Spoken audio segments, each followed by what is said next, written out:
Now, you may be a bit more familiar with this subject from the advert showing 5 doctors bopping around wearing different multicoloured afro wigs, all in aid to promote the Health Lottery. The Health Lottery donates 20% of their proceeds to local registered charities in order to support the community. This lottery is £1 a play and it's drew on every Saturday once a week.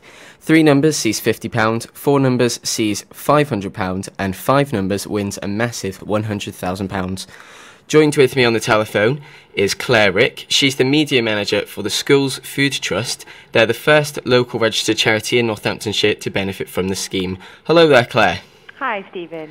How are you today? Very well, thank you. How are you? I'm all right, thank you. So, how pleased were you to accept this award?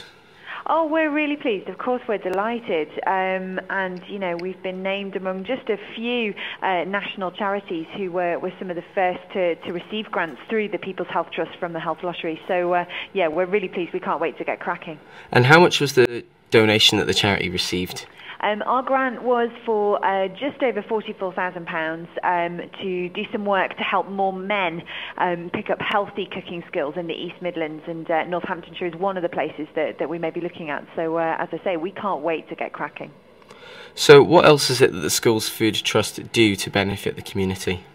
Well, a lot of people may well be most familiar with us for our work on school food, as the name suggests.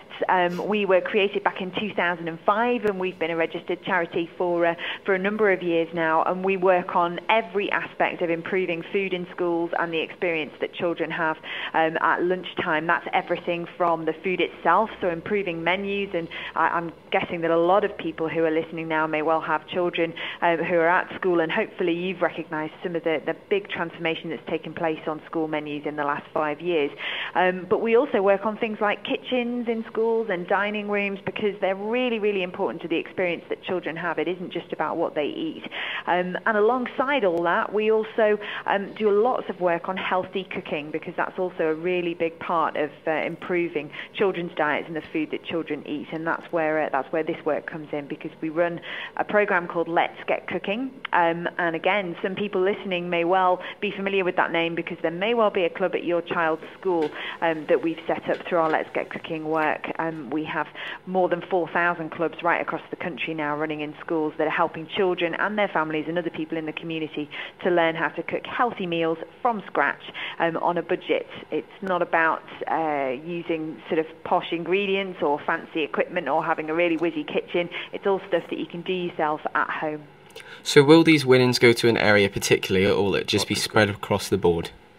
Well, the grant that we've received is to use to help more men get cooking in the East Midlands, and that covers Leicestershire and Northamptonshire and Rutland as well.